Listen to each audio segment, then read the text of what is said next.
and welcome back. This week we are still going to be focusing on persuasive writing, and I thought that we'd start the week by going over what we learned last week. So I'm going to scoot you up here, and these papers should look familiar. These are the ones that we went over last week.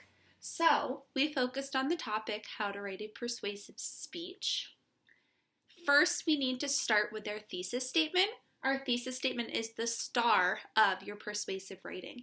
Your thesis statement is what is your opinion, and it's usually just one sentence. It needs to be brave and bold. It can't be wishy-washy. It needs to be very clear that it is a strong opinion. And it also needs to have lots of evidence to support it. I always say that 3 is the magic number. You should have 3 reasons or 3 details or facts of the reasons why you think that your thesis statement is true. Last week, we also talked about developing ideas.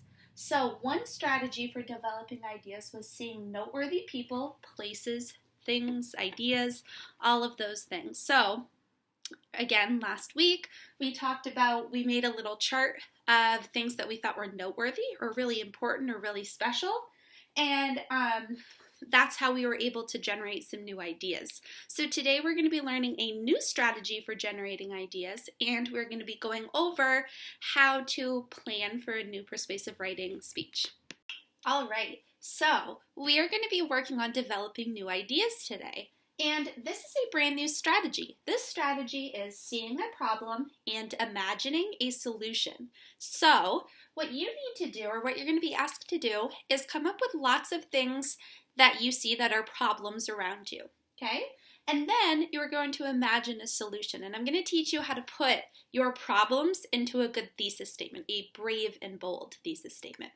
So what I like to do is I like to separate into 2 categories. I like to make a list of places I go, and this is going to help me to generate new ideas. And then I like to think about things that make me sad or mad. Because if I just think about problems, I feel like my brain is like too full of ideas. So I like to narrow it down to these 2 things. So this one seems a little bit odd, so let's start with this. I like to make a list of places that I go, because then I can picture in my mind those places and then things that happen there that I don't like or that I think are a problem. So, for example, places I go or used to go, I could say, so school, all of you could definitely come up with some problems that you see at school. You could talk about a park that you go to, a restaurant that you go to a lot. Oops, I had to readjust a little bit because I realized you couldn't see what I was writing. So I went ahead and I filled in the rest of it so that way I didn't have to write it while you guys were on video. So let's go over what we have here. So I added a restaurant. So maybe it's a restaurant that's near your house or that you go to a lot, or like a fast food place that you like to go to. It could be Fielder's Choice. I don't see many problems with Fielder's Choice, but it could be one. Places that you go at home, there's definitely things that you could come up with that you see as problems at home, and maybe at the beach or some other places. This list is going to be dependent on places that you go or places that you visit a lot. Another place right here, or another category right here, are things that make me sad or mad. This is one that I have a harder time filling out. I like this strategy better, but I want to show you 2 different strategies in case this one is a lot easier for you. So I just came up with 2 things. Like I said, it's hard for me to come up with. Things that make me sad or mad.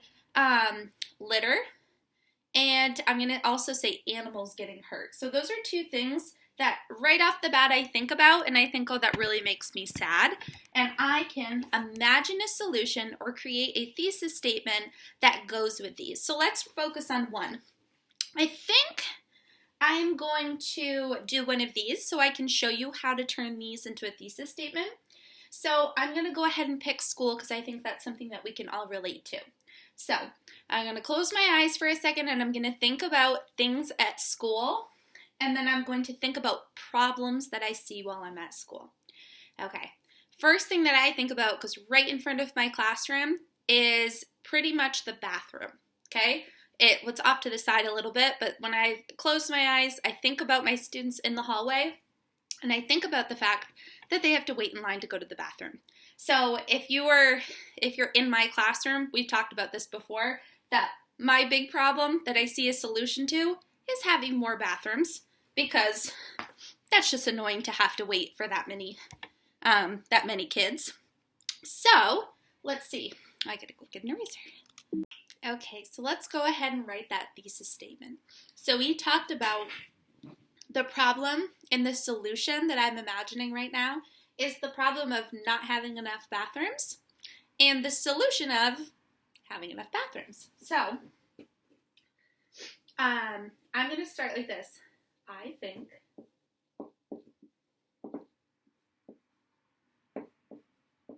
there should be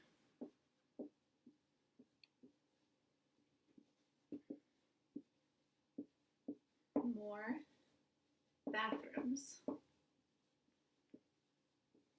at, and I'm going to shorten it here and just say WGS for Winthrop Grade School. Okay, so now this is my thesis statement. This is my opinion. It's in one sentence, and it is going to be the most important part of this speech that I'm about to write. Okay, so now if you remember from last week, the next step is to, let's go up a little bit, it is to gather evidence, and my magic number, 3. You need 3 reasons. And also, like I said last week, if you cannot come up with 3 reasons, maybe you need to change your thesis statement a little bit so that you can easily come up with 3 reasons.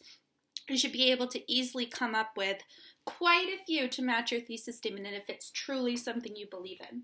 So I think there should be more bathrooms at Winthrop Grade School. I saw a problem, I imagined a solution, and now I need to come up with the why. 3 whys. I'm going to just do this in a draft format. So that means I'm not going to write incomplete sentences because it's just an outline.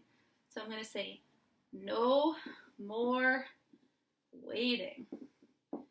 Wouldn't that be nice? Especially if you're a boy. There's a lot less stalls in there.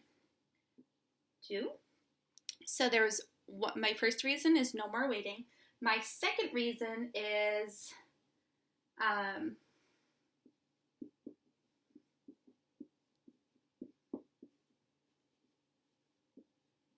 say quicker to wash hands.